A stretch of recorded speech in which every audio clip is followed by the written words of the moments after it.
Welcome to the Pulse USA, where we provide insight, knowledge, and education on local businesses across the U.S. Hello, and welcome to another episode of the Pulse USA podcast. Today we have an exciting guest, Victor Liu of Link High Technologies. Victor, welcome to the podcast. Thank you, Bruce. I'm glad to be here. Great to have you. Today, I wanted to talk about a topic or bring up a topic called cybersecurity, which gets a significant amount of traction in the search engines. And I think people need to know really what the fundamentals of cybersecurity are. So why don't you give us an overview of what that is? Sure. Well, cybersecurity and IT have really kind of become the one and the same. So there's no longer like, oh, here's my IT guy, here's my cybersecurity. You have specialists, but IT and cybersecurity goes hand in hand. What I'd like to focus on with new prospects or new clients is the fundamentals of cybersecurity. Before we can implement anything, what we usually do is a risk assessment to see where you currently are. And then based on that, and we usually gauge you or test you against your industry, right? So we're not comparing you against a bank or a financial service if you're not one. We do manufacturing and distribution, so we compare you with other manufacturers and distributors. And then we'll tell you your score relative to other peers in your industry. But what I like to do is start with the fundamentals. Okay. And what are those fundamentals? So it sounds easy, but you'd be amazed at passwords. Right. Number one is passwords. We've seen passwords on sticky pads under the keyboard, 1, 2, 3, exclamation. That's not secure. Right. So first you have to have a proper password. Longer is better. Usually we ask clients 15 characters complex, which means you have some characters, some numbers in there, uppercase, lowercase. And then you should change it on a regular basis. I think this... I didn't mean to interrupt you, but what is a regular basis? Give me a time frame there. So if you have multi-factor, they're saying you don't have to change it except on an annual basis. And it depends on your industry. Certain industries are a little more sensitive and they may force you 60, 90, 180 days. It used to be more frequent, but when you start telling people to change their passwords frequently, they use the same one. And then they'll put a 1 or 2 or an exclamation at the end. So it kind of defeats the purpose. So I think now complex password. And then the second one is a must to be our client. And its industry practice is multi-factor. So multi-factor just means I think everyone's exposed to it. If you have a bank account, they're texting you on the phone. If you log into anything on the website, Amazon, you should have multi-factor to protect your account. That's usually through phone and SMS, but we're recommending to use an app, like a Google app or Microsoft app. Those are much more secure than SMS or text messaging. I believe that, but I want to ask you this. When you change the password that frequently and people use probably the same password and just add a series of numbers after it simply because of memory, where is a safe place to actually keep your passwords? Oh, I think everyone should use a password manager. So I use a password manager. I purchased it for the company. Right. So a password manager, like I have a different password for every website.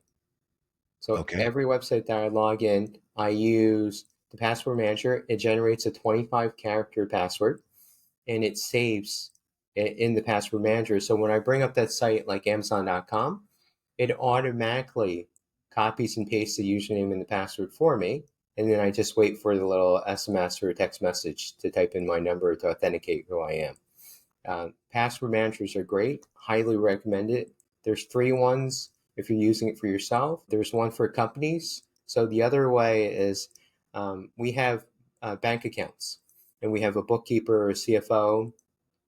So the password manager, I keep the password. They don't know what it is. I just pay for the password manager for them. So when they log into Wells Fargo, one of our accounts, it automatically pastes the password in there for them. And then when they leave, because bookkeepers rotate quite frequently, they never know the password. So I don't need to change the passwords. They never see it. I got you. Okay, now you never have to worry about the password manager getting hacked today? It's always a concern. Anything can be hacked, but this password manager, I insist it has to be my master password. Okay. It uses a Microsoft Authenticator, which is like a text message. Right. And then I also use something called a YubiKey, which is a physical key that I carry on me that I insert into the PC. And so Gotcha. those three layers makes it pretty secure. Okay. Every company is in its own little silo at the password manager. So if hackers got into the password manager, they don't have keys to the kingdom that they can just raid every company there. Okay. Yeah. Interesting. That's great information right there. And I am definitely guilty of the Post-it note under the keyboard. Yeah, it works on everything, your phone, iPad, computer, so definitely everyone should use it. Terrific. So what else is covered in the fundamentals there, or the basics that you were talking about? Update your software. Okay. So that's the basics. I mean, if you have an Apple iPhone, I think there's been 3 updates in the last like 8 weeks. So you should always update when the vendor or the manufacturer finds out there's a 0 day or an exploit of some sort. They're going to patch it, but it's up to you to apply it. So that's very important. For our clients, we patch every day for a workstation. A server, we patch only once a month because it takes down everybody. But if there's something called the 0 day, which means it just came on and there's no patch for it immediately, we're going to apply it as soon as it comes out. Terrific. Is there anything else that they need to be obvious about with So regards I think the last thing is, and it sounds simple, but it's really cybersecurity training. The last line of defense Okay. is you and I, right? The end user. Right. It's you listen to the news and you hear like Bank of America got hacked, Defense Department, CIA, they had tens of millions of dollars to spend IT, and it usually boils down to someone clicked on an email and then gave improper access to a hacker. So education, we really stress it for our clients. Most cyber insurance companies mandate that you take regular cybersecurity training. So you just recognize, if an email looks a little funny, you look at the domain, maybe Amazon is spelled with two Z's, it's fake, right? You get something from UPS, but you didn't order anything from UPS. You don't want to click on the tracking number, right? The IRS is never going to email you and say you got a refund of $2 million, right? They'll send you a letter, right? Simple little things. And now texting, right? I'm sure everyone's getting like some funny texts from DHL, Oh, refunds, right? And you can click on that. So you get text messages, and those text messages, if you click on them, it's just like a phishing email. They take you to a malware site. They can take over your computer or your phone. By take over, it could be as simple as accessing all your contacts or accessing your camera, your microphone, so they can spy on you. It's amazing what they can do. That also goes back to, be diligent. If you're not sure, don't click on something. Also, update your software frequently, and that's the last line of defense. so even with an iPhone, they can penetrate that, and they can get into that with a phishing email or a phishing text message. So it's whack-a-mole. I think Apple is more secure than Android just because Android has less control, because it's up to the manufacturer to push those updates. So you can have Okay. Samsung, you can have Motorola, you can have all these, Nokia, whatever. But in Apple, it's a pure ecosystem. They control everything from software to hardware. So very easy for them to come up with a patch, but they're not totally secure. There was a patch 2 days ago. So it was people were exploiting the iPhone, taking it over.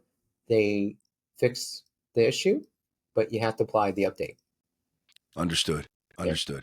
So even with your education on what to look for in an email, that's not 100% certain that they're going to do that. So I guess education needs to be continuous all the time, correct? Oh, absolutely. So we recommend monthly training or quarterly, and we do it here as well. So there's automated systems to prove that you attended, you watched the video. They usually ask you 3 or 4 questions to prove that you're paying attention. So those are the basics. And once you have the basics, there's a term in cybersecurity. It's called defense in depth. So you just add more and more rings or layers of security. Just back in the old days, you had the castle, you had the wall, you put the moat around it, right? Then you station troops outside the moat, right? Just to make it harder and harder to penetrate. So always start with the fundamentals. If you don't have the fundamentals, I'm not going to implement any solutions. There's no point. You and I were talking before. I was using an analogy like, you can call me for the best security system in the world, but if you're not locking your doors, there's no point, right? You That's the start truth. locking your doors, then I'll sell you whatever you want That's the afterwards. truth. No, that's the very good point. Very good analogy. No. Right. So Victor, your cybersecurity techniques, they're the same for small businesses as they are for large businesses? It is. I think the big difference is compliance and risk profile. So the larger you are, you have a bigger attack surface, and then your budget's a little larger. I think the assumption is hackers are going to break in sooner or later. It's really the industry's kind of gone to detection and remediation. So you want to be able to go, oh, there's some abnormal activity last night, 2 a.m. Bruce, were you logged in Mexico? And it's very simple to tell, because if you're logged in New Jersey, we see you logged in Mexico. That's something we call impossible travel. Then we have automated system that would try to lock out that foreign IP or notify one of our engineers who's on 24/7 call. So once you have the fundamentals, there's defense, but now it's really detection and remediation afterwards. Understood. All right. This is great. If somebody has an IT question or a cybersecurity question, or they want to contact you for more information, how do they do that? Well, you can contact me directly. I don't mind. Victor@linkcon.com. Give us a call. You can give me a call directly. Look up our website. It tells you our areas of expertise, has my phone number on it, and also have a nice staff here. Our CTO will be happy to answer any questions for you.